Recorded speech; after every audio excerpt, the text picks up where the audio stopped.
there must not be there must not be forced. Mm-hmm. You understand? What like what we call free consent. Mm-hmm. It is important that Mm-hmm. both parties exercise free consent. Like when you buy, Mm-hmm. you buy out of your choice, Mm-hmm. out of your free consent. You are giving your consent or your agreement to buy, not because you are being forced. Free choice. You understand? The seller also, when he is selling, not because he or she is being forced, he or she must exercise free consent, and that condition is very important. So that is why, if in any contract of sale in which one of the parties is forced or compelled to be a part of the contract, that contract is not valid in Islamic law, or that sale agreement or transaction is not valid in Islamic law. So in other words, there must be Consensual agreement. yes, consensual, and then free consent must be given. So you understand. And then one important condition for the buyer, there's a state of mind which is not necessarily maturity, neither is it also Sanity. sanity. They call it a Rashid. A Rashid is somebody who's not stupid. Sometimes somebody may be sound-minded somehow, but he's not very, very sound. Exactly. In fact, that's where You I wanted understand? to come to. Yeah, you understand. He's not very, very sound. Sometimes he may be, he may involve himself or herself in a transaction which is not good for him. But Yeah. because of the unique state of mind of him, of he, of hers, the person will not be able to Distinguish. preserve or protect his or her own interests. Mm-hmm. So, and that state of mind is very important. It must be taken into account. So, these are the conditions attached to both buyer and seller. Oh, okay. That's very important. But Yeah. we come back to the issue of the sanity. Yeah. As you explained here, Hmm. sometimes you can meet with someone in the market. Yeah. He may not necessarily be Is stupid or insane. or insane, as you said, Yeah. but also not necessarily sane as expected. Yeah. Now, you will see him with his property. Yeah. Either you want to buy it or you don't want to buy it, he's going to sell it. Yeah. If you need it now, and what I understand from what you say is that, Yeah.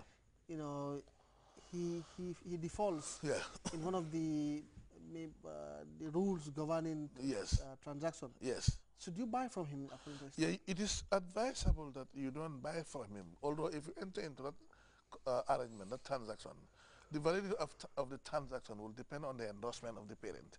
But, these are situations that are very difficult to handle because we are not governed by Islamic law.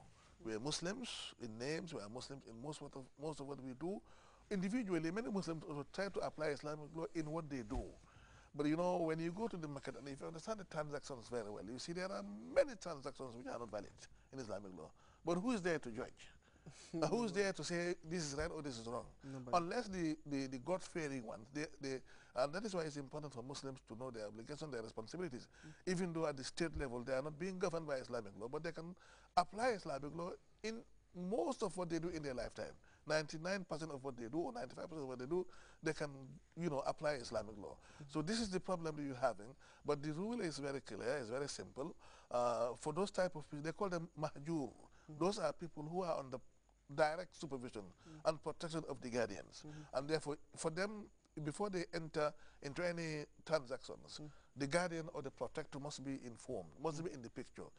In the absence of that condition, if they enter into any transaction, the endorsement of the transaction will have to depend, or the validity of the transaction will have to depend on the endorsement of the guardian.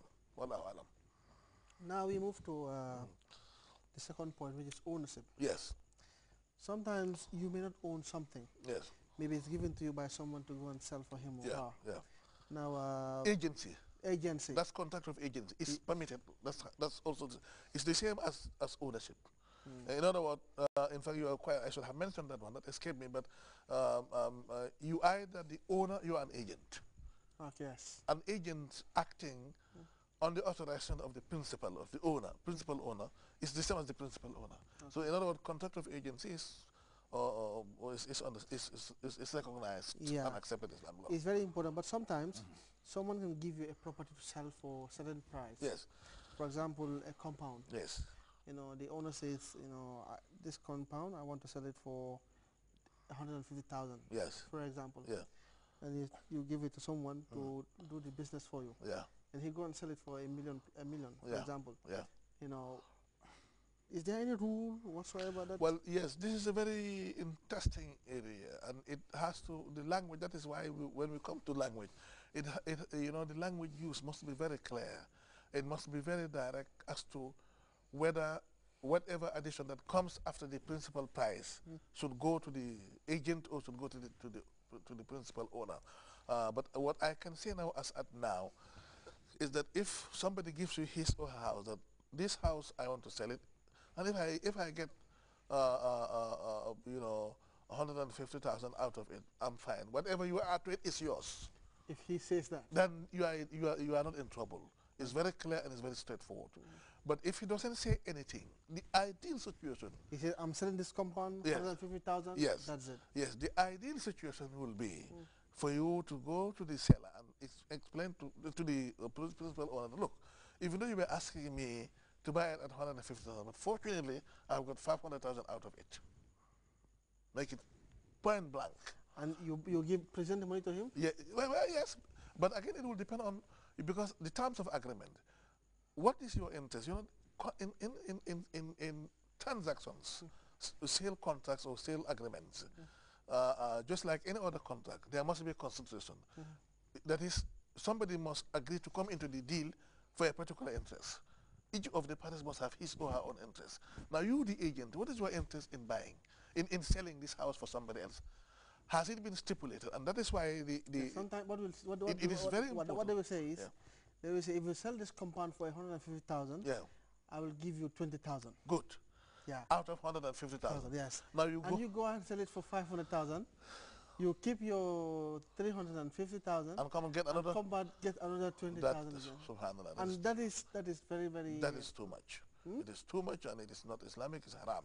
What you will do, come back to him and explain to him what has happened. Transparency is absolutely required in all the transactions in Islamic law. The situation must be completely clear. What do you gain? How you gain it? You must be explained.